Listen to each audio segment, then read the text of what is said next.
Bonjour mes frères et sœurs. Vous allez bien? Amen. Amen, amen.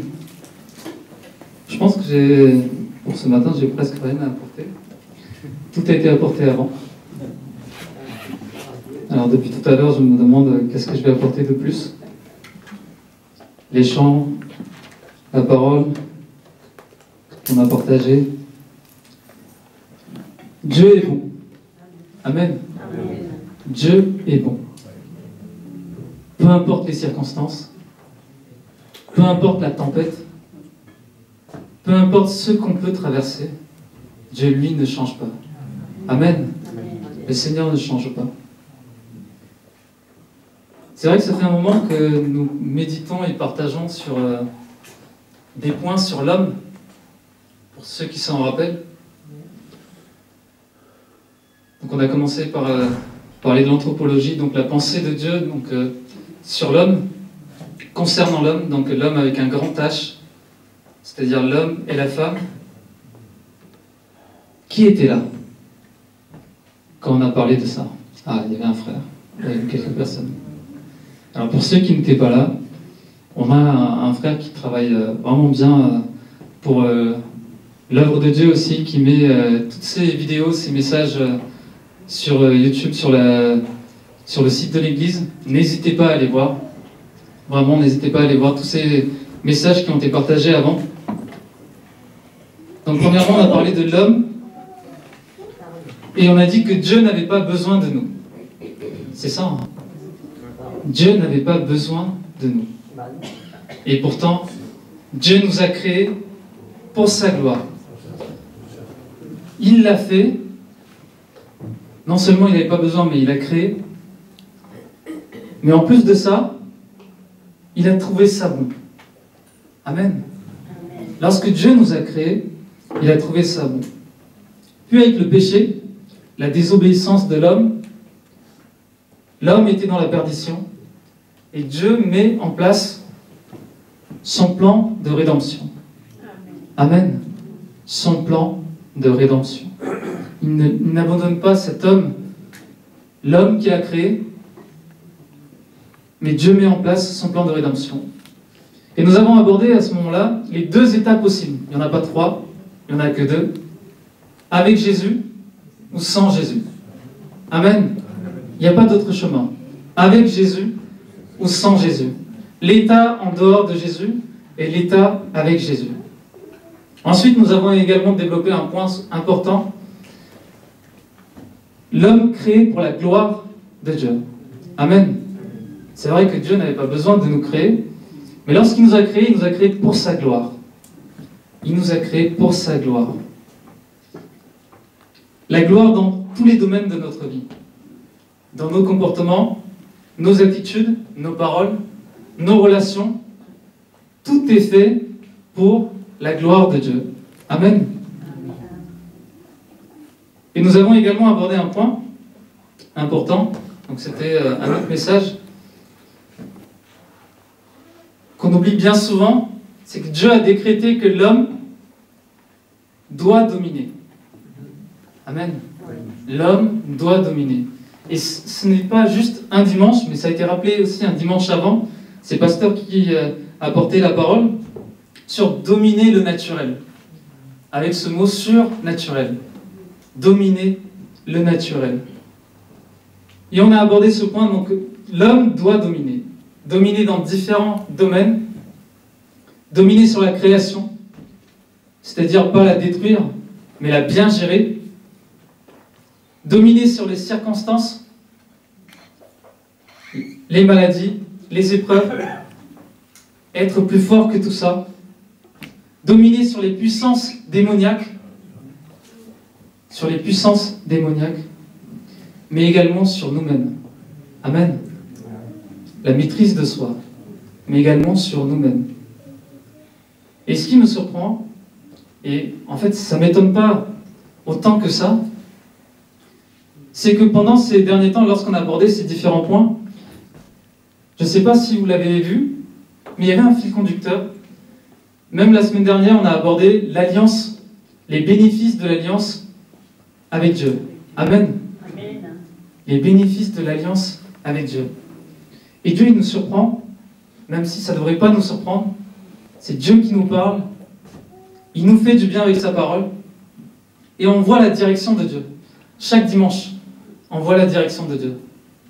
À chaque instant de notre vie, on voit la direction de Dieu. Ce matin, on va ouvrir nos Bibles en Romains, chapitre 8.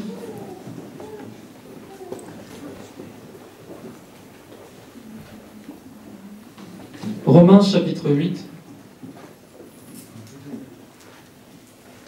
Du verset 31.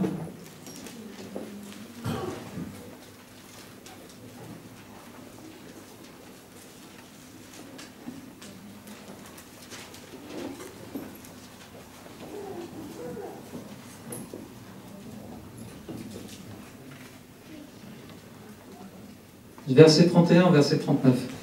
Ceux qui sont fatigués, vous pouvez rester assis. Et je vous invite, les autres, à se lever. On va lire la parole de Dieu. Si vous n'êtes pas fatigué, je vous invite à vous lever. Romains chapitre 8, versets 31 à 39.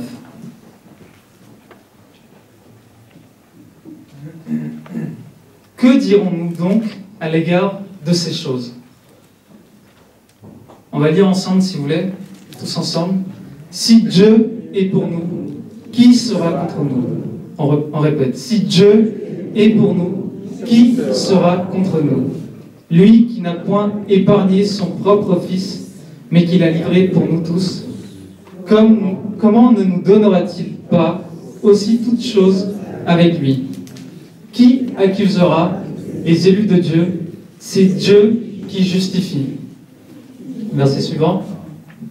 Qui les condamnera? Christ est mort. Bien plus, il est ressuscité, il est à la droite de Dieu et il intercède pour nous. Il intercède pour nous. Qui nous séparera de l'amour de Christ? Sera-ce la tribulation, ou l'angoisse, ou la persécution, ou la faim, ou la nudité, ou le péril, ou l'épée? Selon qu'il est écrit, c'est à cause de toi qu'on nous met à mort tout le jour, qu'on nous regarde comme des brebis destinées à la boucherie. Mais dans toutes ces choses, nous sommes plus que vainqueurs par celui qui nous a aimés. Car j'ai l'assurance que ni la mort, ni la vie, ni les anges, ni les dominations, ni les choses présentes, ni les choses à venir, ni les puissances, ni la hauteur, ni la profondeur, ni aucune autre créature ne pourra nous séparer de l'amour de Dieu manifesté en Jésus-Christ, notre Seigneur. Amen. Amen, amen, amen. On va élever notre voix si vous êtes d'accord. On va rendre grâce à Dieu pour sa parole. Alléluia. Merci Jésus. Oui Seigneur, tu es ce Dieu merveilleux, Seigneur. Qui peut se dresser contre nous, Seigneur Jésus? Tu es notre Dieu, Seigneur. Nous sommes ton peuple. Rien ne peut nous séparer, Seigneur, de ton amour, Seigneur. Et ce matin, encore une fois, Seigneur, nous le proclamons, Seigneur. Tu es tellement merveilleux, Seigneur Jésus. Tu es tellement merveilleux, Père.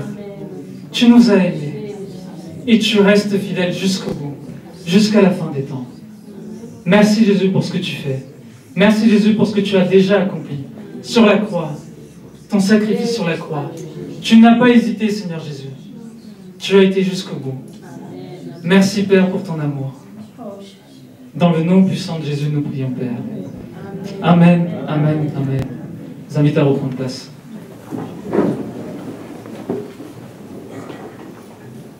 Amen.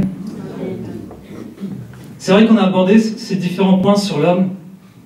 Dieu a créé l'homme, il n'avait pas besoin. Dieu l'a créé pour sa gloire. Toutes choses pour sa gloire. Dieu a créé l'homme pour dominer. Pour dominer. Dieu fait alliance avec les hommes. Lorsqu'on est fidèle à sa parole, Dieu reste fidèle. Même lorsqu'on n'est pas fidèle. Amen. Même lorsqu'on est loin de lui, Dieu, lui, ne change pas. Amen. Pourquoi Dieu fait tout ça? Bien sûr, il nous a créés pour sa gloire. Donc on peut dire que c'était juste pour sa gloire. Le Seigneur voulait montrer sa puissance. À qui? Pourquoi Dieu fait tout ça? La réponse est simple, parce que Dieu est amour. Amen. Dieu est amour. Dans toute action du Seigneur, dans toute intervention de Dieu, on peut y voir l'amour de Dieu. Amen. Dieu est amour. Dieu est amour. Et Dieu ne change pas. La parole de Dieu, la Bible, nous révèle ce Dieu d'amour. Dans tout ce qu'on peut voir dans la Bible, on voit l'amour de Dieu. Amen. Amen. On y voit l'amour de Dieu. On y voit l'essence de Dieu, l'amour de Dieu. L'amour de Dieu. Et on le voit dès le début, dans la création. Dès le début, dès le commencement, on voit l'amour de Dieu. Genèse chapitre 1, du verset 1 au verset 2. Alors là, c'est simple à trouver dans la Bible. Premier chapitre, premier livre, premier verset. Genèse chapitre 1, verset 1 à 2. Au commencement, Dieu créa les cieux et la terre. Au commencement, Dieu créa les cieux et la terre. La terre était informe et vide. Il y avait des ténèbres à la surface de l'abîme, et l'Esprit de Dieu se mouvait au-dessus des eaux. Amen. La Bible, elle est claire. Il n'y a pas de doute là-dessus. Dieu crée l'univers. Dieu crée toutes choses. Il n'est pas dit que Dieu a créé l'homme, il y avait déjà des choses avant. Il est question, premier verset, Dieu crée les cieux et la terre. Amen. Il a tout créé. Il arrive à la terre. Il a créé la terre. Et la terre était informe et vide. Il n'y avait pas de forme et il n'y avait rien. C'était vide. La terre était vide. Cela insiste aussi sur ce que Dieu a fait. Dieu est celui qui crée les choses. Il crée et il forme. C'est celui qui crée et c'est celui qui forme. Cela nous montre aussi le rôle de Dieu. Ce rôle en tant que potier. Vous savez, un potier qui prend de l'argile, c'est ça? Il place devant lui, il n'y a pas de forme. Ensuite, il va malaxer ça. Il va former ça. Il va casser ce qu'il faut casser et enlever ce qu'il faut enlever. Jusqu'à arriver là où Dieu veut venir. Il la travaille pour lui donner une forme. Lorsqu'on lit ces deux versets, Dieu a créé les cieux et la terre. Il n'a pas juste dit « j'ai créé les cieux et la terre », je balance l'homme là-dedans. Il n'a pas dit ça. Il n'a pas dit « Dieu a créé les cieux et la terre ». Il est question d'une terre informe et vide. Il y avait les ténèbres à la surface de l'abîme. L'abîme, c'est un grand gouffre, très profond. Un grand ténèbre, un grand gouffre, l'abîme. Et Dieu n'a pas dit c'est bon, j'envoie les hommes comme ça, ils vont se débrouiller. Non, le Seigneur, il prépare toutes choses. Amen.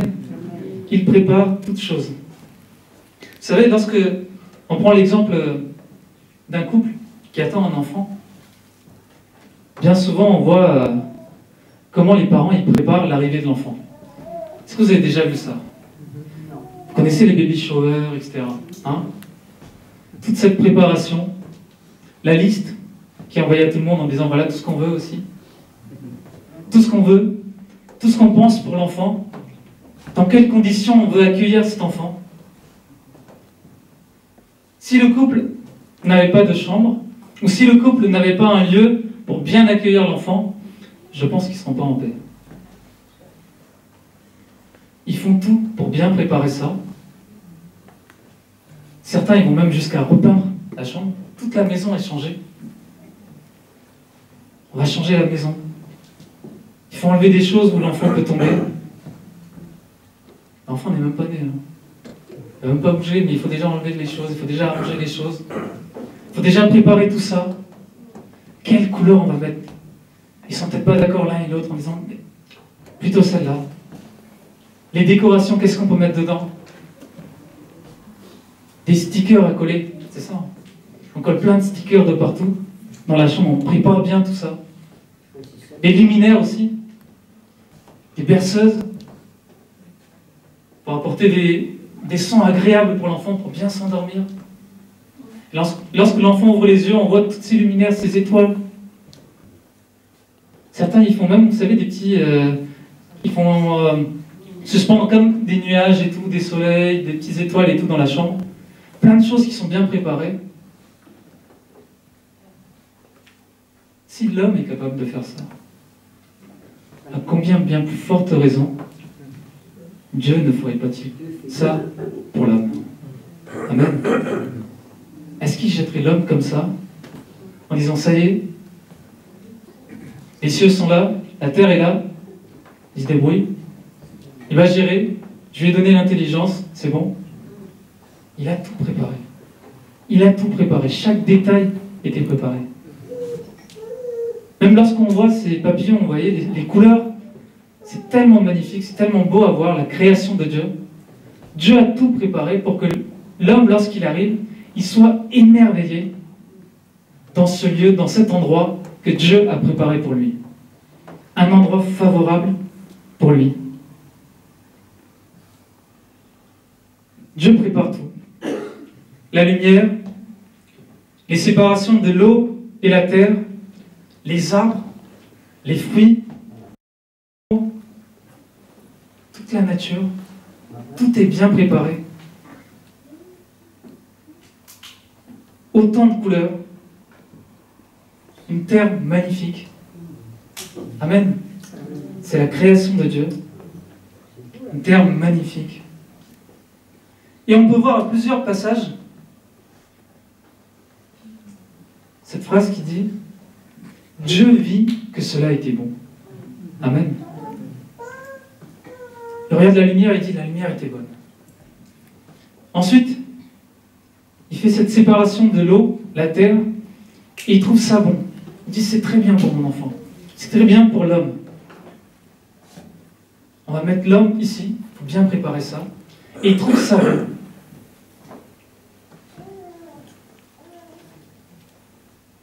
Lorsqu'il y a les arbres, les fruits, il trouve ça bon. Pas juste à ses yeux, mais il trouve ça bon pour l'homme. Amen. Amen. Bon pour l'homme. Les luminaires, les étoiles. C'est verset 12. Il trouve ça bon. Les animaux, verset 21, 25 également. Dieu vit que cela était bon. Dieu vit que cela était bon. Et le verset 31, lorsque Dieu termine la création avec la création de l'homme aussi, il trouve ça très bon. Amen. Amen. Il trouve ça très bon.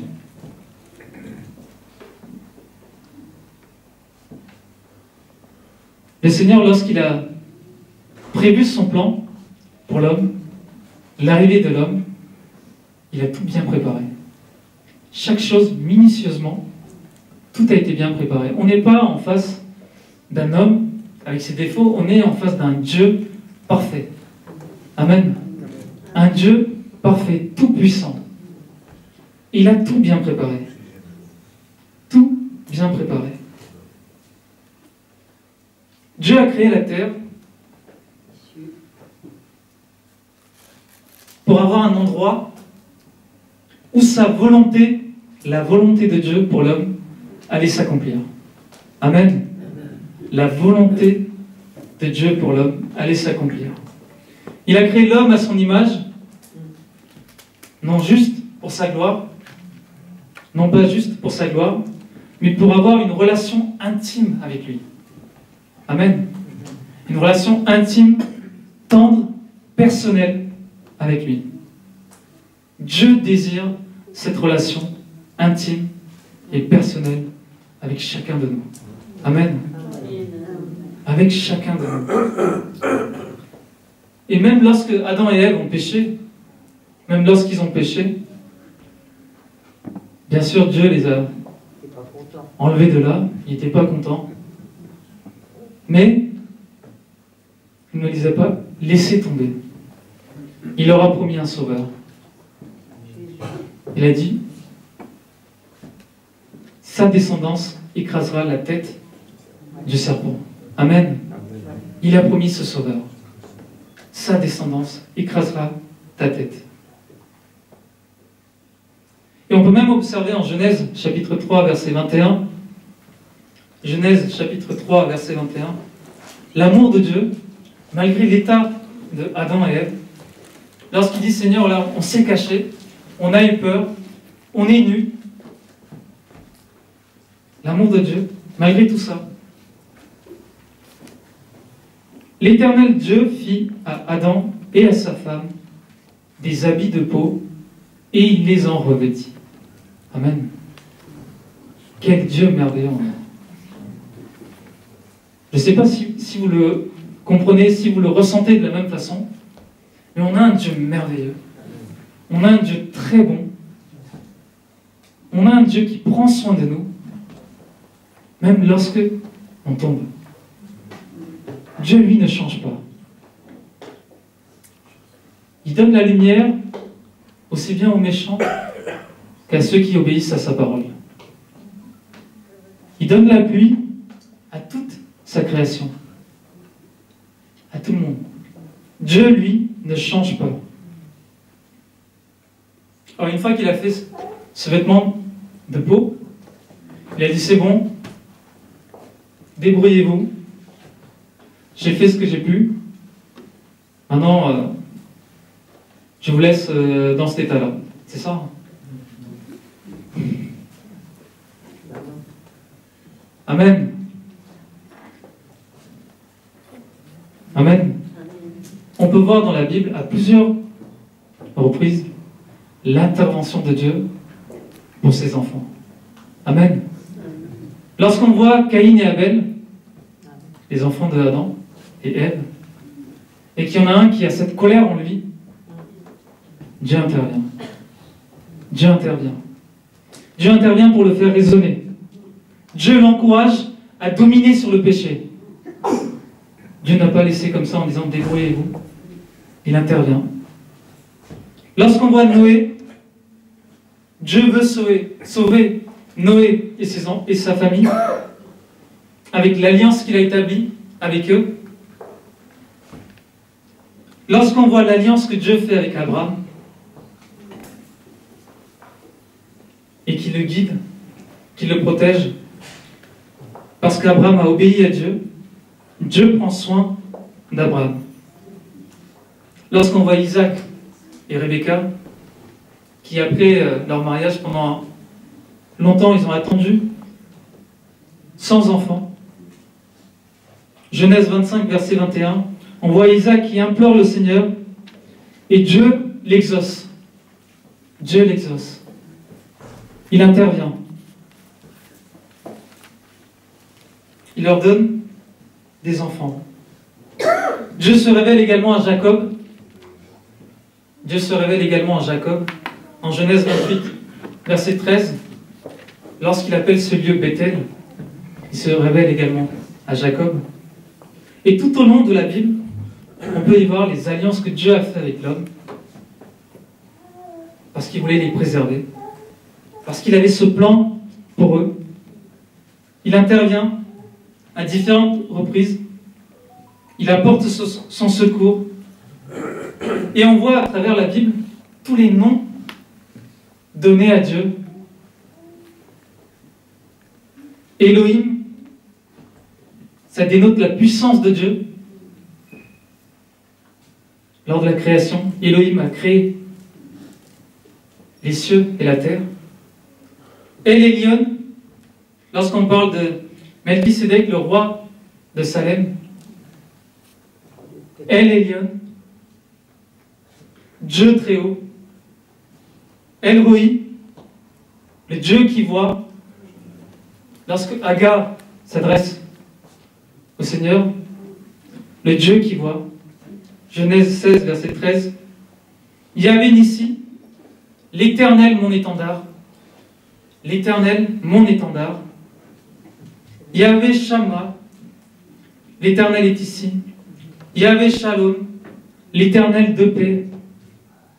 Juge, chapitre 6, verset 24. Yahvé Tsikenu, l'Éternel notre justice. L'Éternel notre justice. Jérémie 23, verset 6. Yahvé Jiré, l'Éternel pourvoira, lorsqu'Abraham arrive pour le sacrifice de son fils. Et Dieu pourvoit le sacrifice, justement. Dieu pourvoit. Yahvé Rapha, l'Éternel qui te guérit. Exode 15, verset 26. Yahvé Elohim, l'Éternel Dieu. Genèse 2. El Shaddai, Dieu Tout-Puissant. Dieu Tout-Puissant. Genèse 17, verset 1. Elaï, le Dieu vivant. On a un Dieu vivant. Josué 3, verset 10. Et on voit vraiment l'intervention de Dieu à différentes reprises pour son peuple. Pour les hommes qui ont été fidèles à lui, qui ont appelé son secours, qui ont demandé son secours. Lorsqu'Israël s'est repenti et que Dieu il apporte son secours, on voit Samuel qui justement parle de cet endroit avec la pierre de secours, Ebenezer, la pierre de secours, le Seigneur qui secourt son peuple. Il y a eu des alliances entre Dieu et son peuple. Mais la Bible nous dit que ça va encore plus loin que ça. Ce n'est pas juste une alliance, en disant si vous respectez, je reste dedans, sinon je vous abandonne complètement. Seigneur, il va encore plus loin que ça. Si c'était juste une alliance, vous savez, on pêche une fois, deux fois, trois fois, au bout d'un moment, le Seigneur il va dire c'est bon, on arrête. Tu ne respectes pas le contrat, les engagements, je laisse tomber. Et il a voulu le faire. Hein. Parce qu'il était, juste avant le déluge, il voit l'homme, l'état de l'homme. Dieu se repent de sa création, de toute sa création. Il en est affligé, il est attristé de voir l'état des hommes. Il veut tout détruire. Il dit c'est bon, c'est fini. On détruit tout. Et lorsqu'il voit Noé, agréable aux yeux de Dieu, Dieu veut le garder. Dieu veut le préserver. Dieu veut continuer justement son plan. Amen. Amen. Le Seigneur, il voit bien plus loin qu'une alliance. Dieu aime l'homme. Amen. C'est pas juste un engagement, juste un contrat. Bien plus que ça, Dieu t'aime, mon frère. Dieu t'aime, ma soeur. Dieu nous aime. On ne cessera de le dire, Dieu nous aime. Et rien ne peut changer ça. Peu importe ce qu'on traverse, peu importe les dominations, peu importe les persécutions, peu importe les difficultés, peu importe les maladies, peu importe ton péché, mon péché, Dieu nous aime. Et rien ne peut nous séparer de l'amour de Dieu. Amen. Rien ne peut nous séparer de l'amour de Dieu. Dieu, lui, ne change pas. Il reste fidèle.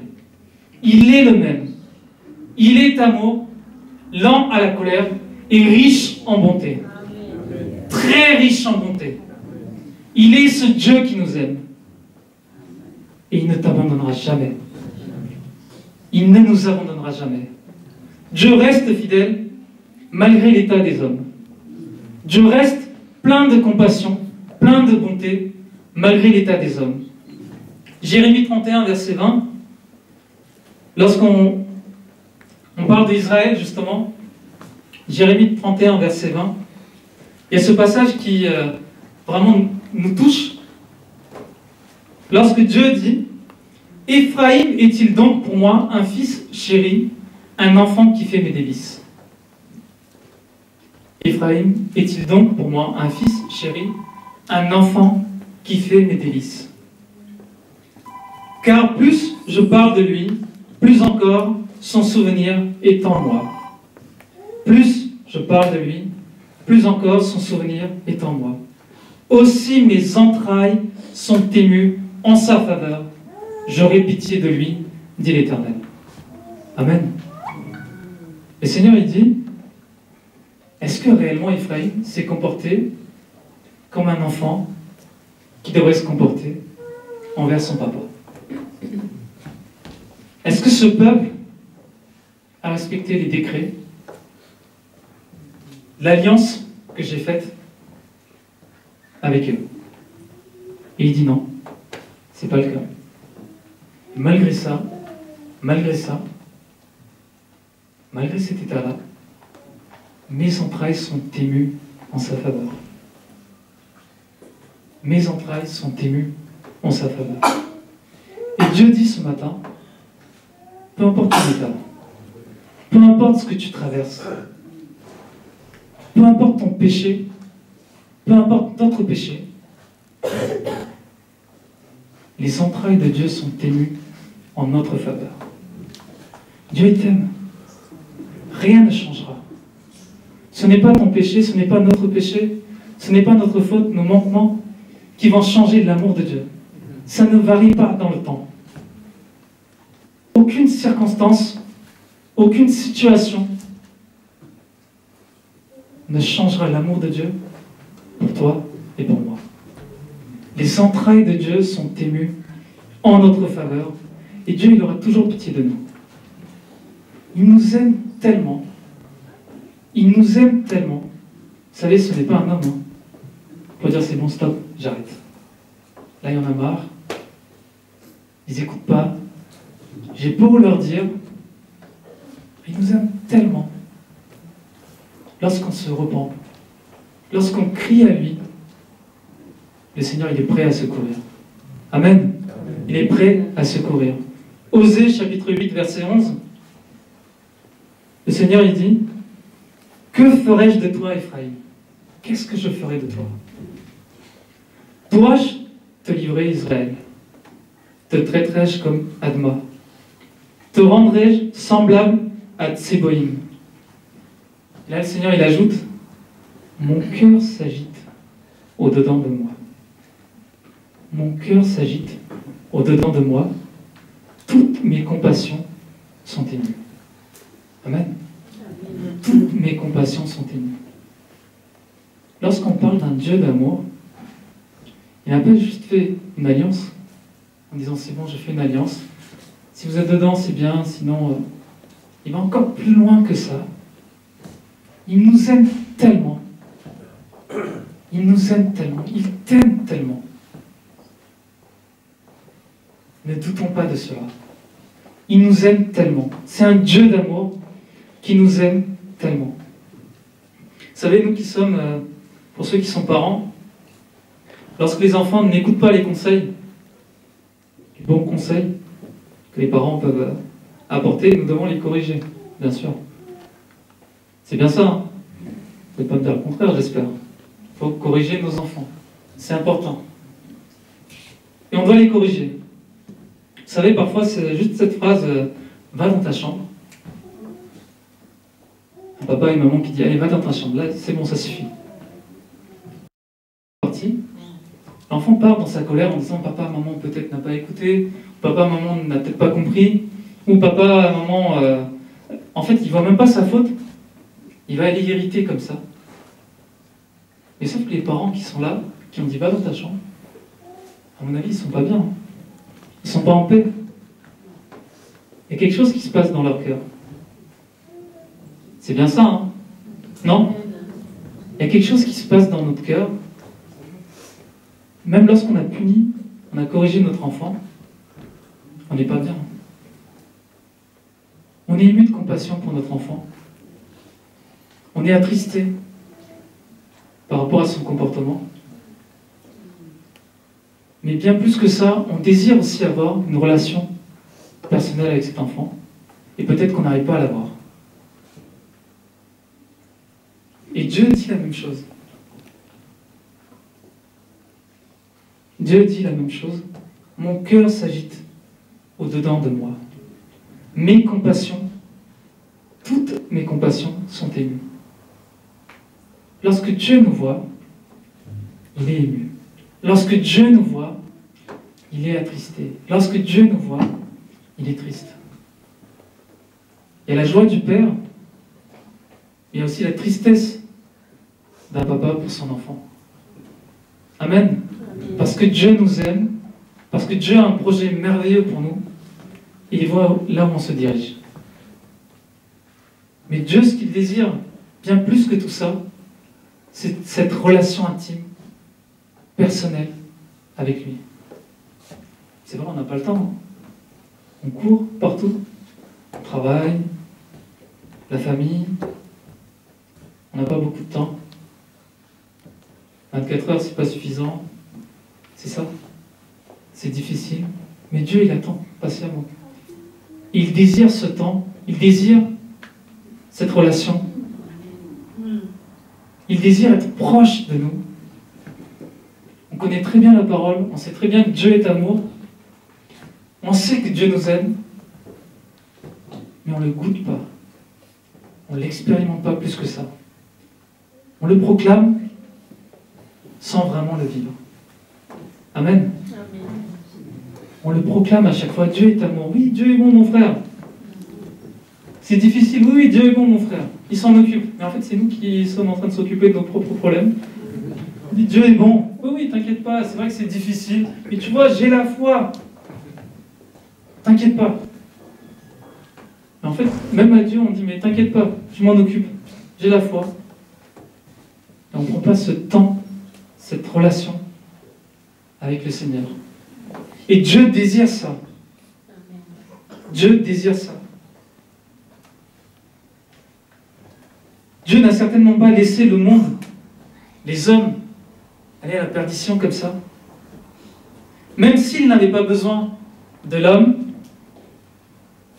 même si l'homme était créé pour la gloire de Dieu et qu'il faisait le contraire, et qu'on fait le contraire. Même si Dieu avait décrété que l'homme doit dominer et qu'on se laisse dominer, qu'on est dominé par d'autres choses,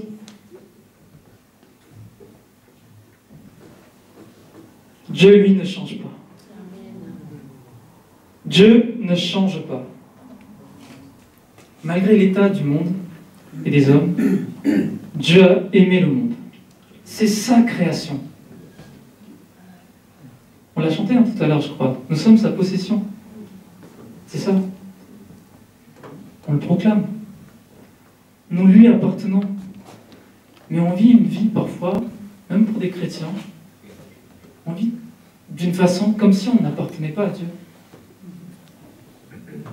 Comme si ce n'était pas le papa. Comme si notre Père était ailleurs. Nous sommes sa création. Et pour sa création, Dieu n'a pas hésité à donner son Fils unique. Son Fils unique. Jésus-Christ. Jean 3, versets 16 à 17. Dieu a tant aimé le monde qu'il a donné son Fils unique, afin que quiconque croit en lui ne périsse point, mais qu'il ait la vie éternelle. Amen. Que personne ne périsse, mais qu'on puisse avoir la vie éternelle. Dieu, en effet, n'a pas envoyé son Fils dans le monde pour qu'il juge le monde. Verset 17. Mais pour que le monde soit sauvé par lui. Pour que le monde soit sauvé par lui. Amen. Amen. Il nous a aimés comme ça. Il n'a pas attendu qu'on l'aime. Il n'a pas attendu qu'on change d'état. Il nous a aimés en premier. En fait, nous, on l'aime parce que lui nous a aimés en premier. Ce n'est pas le contraire. Amen, amen. On l'aime parce qu'il nous a aimés en premier. Mais lui, il n'a pas attendu qu'on l'aime. Dieu n'a pas attendu que l'homme puisse l'aimer. Dieu n'a pas attendu que tu te tournes vers lui pour t'aimer. Dieu t'a aimé bien avant la fondation. Dieu a prévu toutes choses bien avant la fondation. Éphésiens chapitre 2, versets 4 à 8. Éphésiens chapitre 2, versets 4 à 8.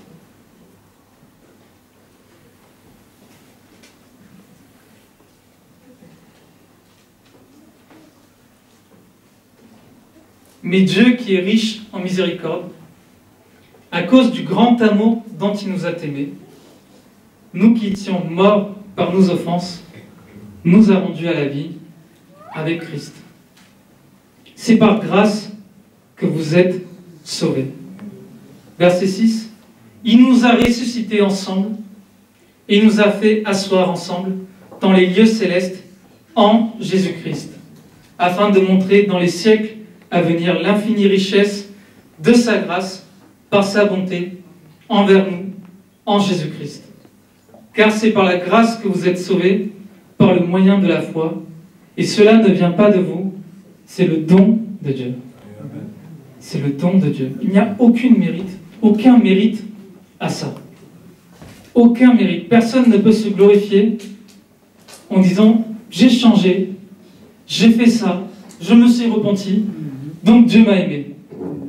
Dieu t'a aimé avant ta repentance. Amen.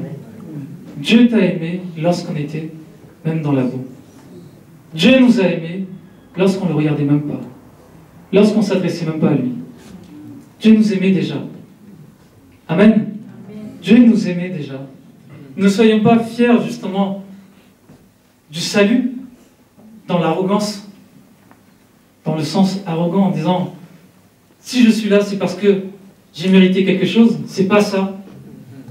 Soyons humbles. Soyons humbles. Dieu nous a aimés en premier. Dieu nous aime et nous a aimés et son amour ne change pas. On n'a rien fait pour être sauvé. Est-ce que quelqu'un ici peut lever la main en disant « Si, moi j'ai fait quelque chose ». Mon frère, est-ce qu'on peut lever la main? Tiens, on a fait quelque chose. On n'a rien fait. On n'a rien fait pour ça. La seule chose qu'on peut faire, c'est croire à ce que Jésus il a fait pour nous. Amen. Croire ce que Jésus a tout accompli pour nous sur la croix. C'était pas facile pour lui. Hein. C'était tellement difficile. Mais parce que Dieu a aimé l'homme, parce que Dieu t'a aimé, Dieu m'a aimé, il a donné son propre fils. Et il n'a pas hésité à ça.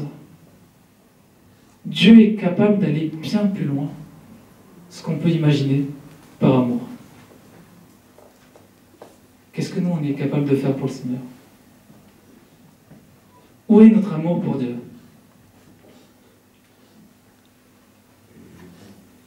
Romains chapitre 8, versets 12 à 17. Romains chapitre 8, versets 12 à 17. Nous ne sommes pas juste des créatures de Dieu.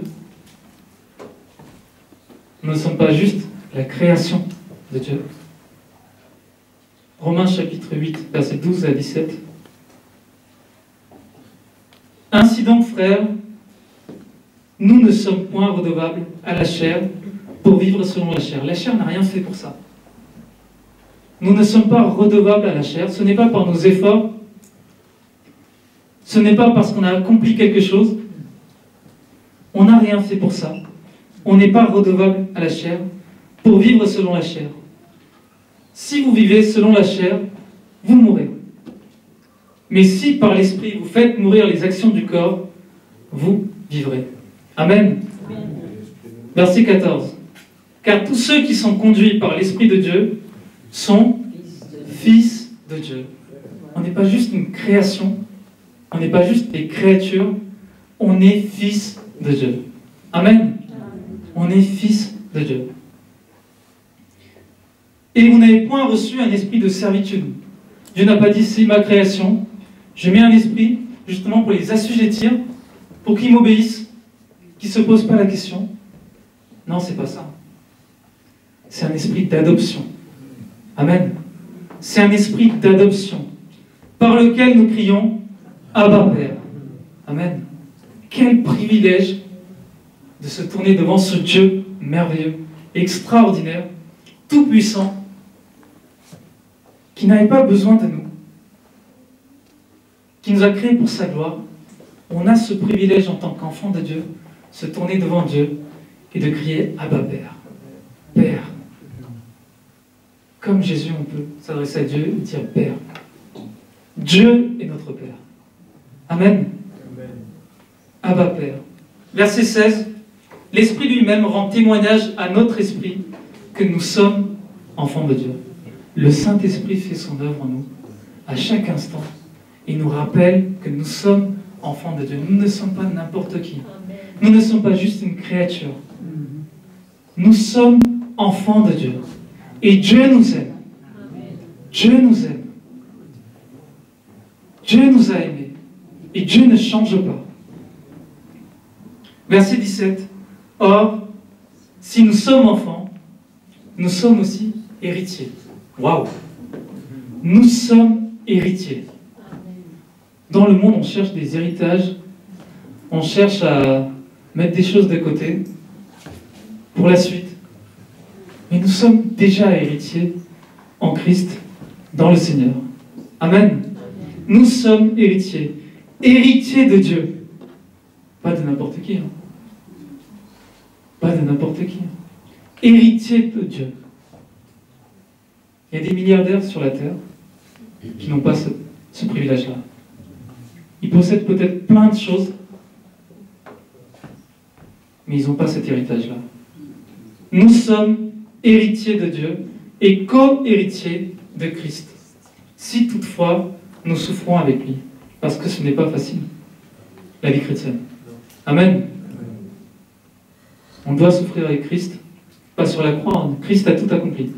On n'a rien à faire. Mais on aura des combats. On aura des épreuves. On doit tenir bon. Amen. Afin d'être glorifié avec lui. Afin d'être glorifié avec lui. J'invite l'équipe de Louange à venir. Et reprendre ce chant reconsécration, si vous voulez bien.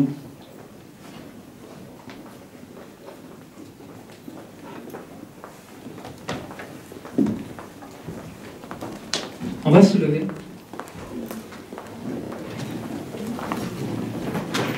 On a abordé la création. On a vu comment Dieu a fait chaque chose. Les dimanches précédents, n'hésitez pas à aller voir ces messages qui ont été partagés ensemble. Mais n'oublions pas une chose. Dieu n'a pas juste voulu créer des créatures pour sa gloire. On n'est pas juste des créatures pour sa gloire. Il a voulu une relation intime avec nous. Amen. Il veut quelque chose de personnel avec nous. Une relation intime, tendre, personnelle, avec l'homme. Dieu est amour. Dieu devient notre Père. Ce Créateur devient notre Père. Et son Fils, il devient notre frère. On est dans la plus merveilleuse famille. Amen. On est dans la plus merveilleuse famille. Notre Père, c'est Dieu. Notre frère, Jésus-Christ. Et tous ensemble, on est frères et sœurs dans cette famille. Nous sommes la famille de Dieu. Amen. Nous sommes dans cette famille. Et il y a quelque chose que, lorsque j'ai médité sur le message de ce dimanche, j'ai eu cette parole. Isaïe 29, verset 13. Isaïe 29, verset 13, qui dit ceci. Le Seigneur dit, quand ce peuple s'approche de moi, il m'honore de la bouche et des lèvres, mais son cœur est éloigné de moi. Et la crainte qu'il a de moi n'est qu'un précepte de tradition humaine. Dieu nous aime bien plus qu'on peut le croire. Dieu vous aime bien plus qu'on peut le croire. Dieu ne regarde pas à votre situation, à votre état, votre péché pour vous aimer, mais Dieu vous aime sincèrement, fidèlement, intensément. Il n'y a aucun amour comparable à celui de Dieu. Rien ne changera cet amour. Rien ne nous séparera de cet amour. Rien ne peut séparer de cet amour. Qui peut venir se dresser contre les enfants de Dieu? C'est juste nous qui pouvons arrêter cette relation avec Dieu. On vient devant Dieu, on loue, on s'adresse à lui juste avec les lèvres. Et Dieu dit, je désire ton cœur. Dieu dit, je t'aime bien plus que tu le crois. Et je désire ton cœur. Recherchons pas Dieu juste parce qu'il est Dieu créateur. Juste parce qu'il est Dieu tout-puissant. Mais recherchons Dieu comme un enfant recherche son père. Dieu désire cette relation avec nous. À fils, à fille. Dieu désire partager des moments importants, privilégiés.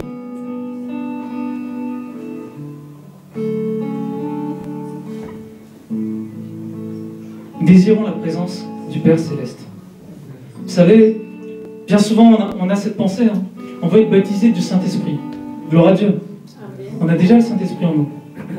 Mais on veut être baptisé, rempli du Saint-Esprit. Mais on veut ça, mais on ne recherche pas le Père. Qui est-ce qui l'accorde? C'est Jésus-Christ parce qu'on s'est adressé au Père. Amen. Parce qu'on désire la présence de Dieu. Non pas juste pour avoir le Saint-Esprit, non pas juste pour avoir des dons, mais désirer Dieu. Désirer Dieu.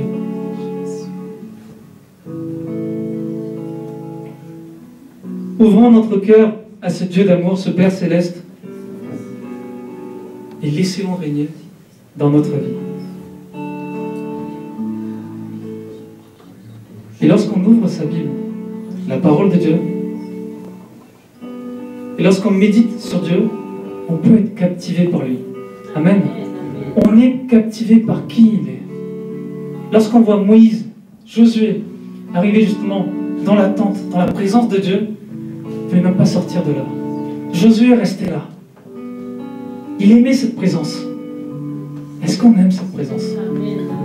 Ou est-ce qu'on regarde nos montres en disant c'est bon, c'est l'heure, la durée est finie, on veut rentrer, on a notre temps avec Dieu, c'est fini. Vous savez, les hommes, ils s'inquiétaient en disant peut-être ils sont morts là-haut. Peut-être Moïse est mort. Peut-être ceux qui sont allés là-haut, ils sont morts.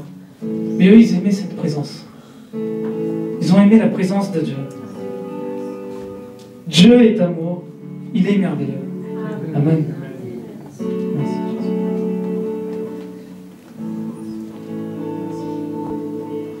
On va reprendre ce chant.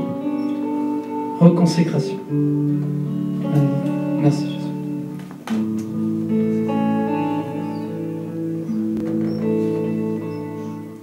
Tu renverses les tables, tu nous fais revenir. Placer nos vies sur l'autel, aux choses du tout début.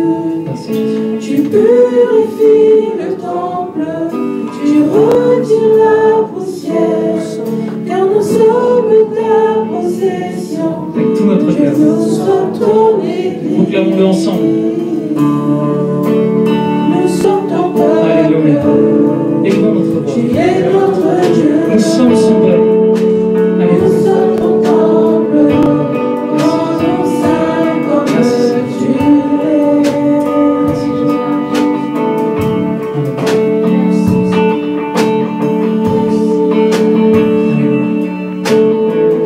Merci Jésus. Tu vois une nation sainte, un peuple racheté, un sacerdoce royal, une maison de prière. Donc aide-nous à te plaire, mais en toi seul peut voir, car tout ce qui est roi lui sera révélé. Ensemble. Nous sommes ton peuple, Nous sommes tu es ton notre peuple. Dieu. Tu es notre Dieu, Seigneur. Nous sommes ton peuple, Alléluia. rends-nous saints Proclamons-le comme ensemble. tu es. Nous sommes tes enfants, tu nous as mis à part. Amen. Nous sommes tes enfants, Seigneur. Dieu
Merci Jésus. Seigneur, nous sommes tes enfants, Seigneur. Ce matin, Seigneur, c'est tous ensemble, Seigneur. D'un même voix, Seigneur. Nous voulons élever notre voix vers toi, Seigneur Jésus. Oh Père, quel Père merveilleux tu es, Seigneur. Tu nous as aimés, Seigneur, bien avant la fondation du monde, Seigneur. Tu nous as aimés, Seigneur. Tu as tout préparé pour nous, Seigneur. Et tu nous aimes encore, Seigneur. Malgré nos états, Seigneur. Malgré nos agissements, Seigneur. Nos manquements, Seigneur. Tu restes fidèle, Seigneur. Tu es ce Dieu fidèle, Seigneur. Tu es ce Père qui nous aime et qui ne change pas. Qui peut se dresser contre nous, Seigneur? Notre Père est là. Qui peut se dresser contre ses enfants? Père, tu es là. Nous ne craignons rien. Père, tu es là. Papa, tu es là avec nous. Tu es là avec nous. Tu ne changes pas. Lorsque nos enfants ont un problème, Seigneur, on se lève pour nos enfants, Seigneur. Mais nous croyons bien plus que ça, Seigneur. Lorsque nous avons un problème, Seigneur, tu te lèves pour nous. Tu es ce Père fidèle. Tu es ce Père qui nous aime et qui ne change pas, malgré les circonstances. Malgré nos réactions. Toi, tu ne changes pas. Ta bonté, Seigneur, elle est incomparable. Tellement de compassion envers nous, Seigneur. Tu es ému, Seigneur, pour chacun de nous ici présents. Tu sais, Seigneur, ce qu'on traverse. Tu sais, Seigneur, à quel point pour certains c'est difficile, Seigneur. L'épreuve, la maladie, Seigneur. Mais tu es là. Tu es fidèle. Et tu ne changes pas. Merci, Père, pour ce que tu es. Merci, Seigneur, pour qui tu es. Tu ne nous as pas juste créés, Seigneur, comme des créations, comme un objet, Seigneur. Mais tu nous as aimés bien plus que ça, Seigneur. Tu as donné ton Fils unique. On a ce privilège, Seigneur, d'appartenir à ta famille. Nous ne sommes pas dans n'importe quelle famille, Seigneur. Nous sommes la famille de Dieu. Nous sommes la famille de Dieu. Qui peut se dresser contre la famille de Dieu? Nous sommes tes enfants, Seigneur. Tu es ce Père merveilleux. Seigneur, pardonne-nous, Seigneur. Pardonne-nous, Seigneur. Parce qu'on est oublieux, Seigneur. Qu'est-ce que tu nous fais du bien, Seigneur? Qu'est-ce que ta présence nous fait du bien, Seigneur? Oh Jésus, tu nous aimes. Père, tu nous aimes. Comment nous avons pu douter de ça, Seigneur? Comment nous avons pu douter de ça, Seigneur? Tu nous aimes, Seigneur. Il n'y a rien de comparable dans ce monde, Seigneur, à ton amour, Seigneur. Ton amour est intense. Ton amour est sincère. Tu es patient envers nous. Tu es fidèle. Même lorsqu'on s'éloigne de toi, Seigneur, tu es là, Seigneur. Les bras ouverts, tu nous attends. Mais tu nous as même protégés, Seigneur, même lorsqu'on était loin de toi.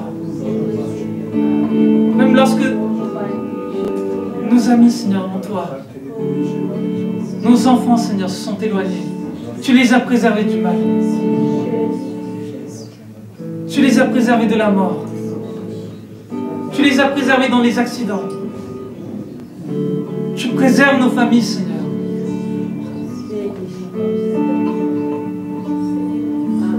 Comme Josué, Seigneur, nous voulons déclarer ce matin, moi et ma famille, nous servirons l'Éternel. Moi et ma famille, nous servirons l'Éternel. Il n'y a rien de plus merveilleux que d'être à ton service. Il n'y a rien de plus merveilleux que d'être ton enfant. Merci Jésus. Tu es mon frère, Seigneur. Tu as donné ta vie. Dans ta parole, tu le dis, Seigneur, que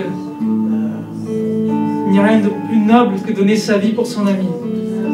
Mais tu as donné ta vie, Seigneur, même lorsque nous étions tes ennemis. Tu as donné ta vie. Père, tu es merveilleux. Tu es merveilleux, Seigneur. Nous voulons te rendre toute la gloire qui te revient. Nous élevons ton nom. Nous te glorifions, Seigneur. Nous te louons, Seigneur. Et nous proclamons encore ce matin, nous sommes ton peuple, Seigneur. Et tu es notre Dieu. Nous sommes ton peuple, Seigneur. Et rien ne peut séparer de l'amour de Dieu.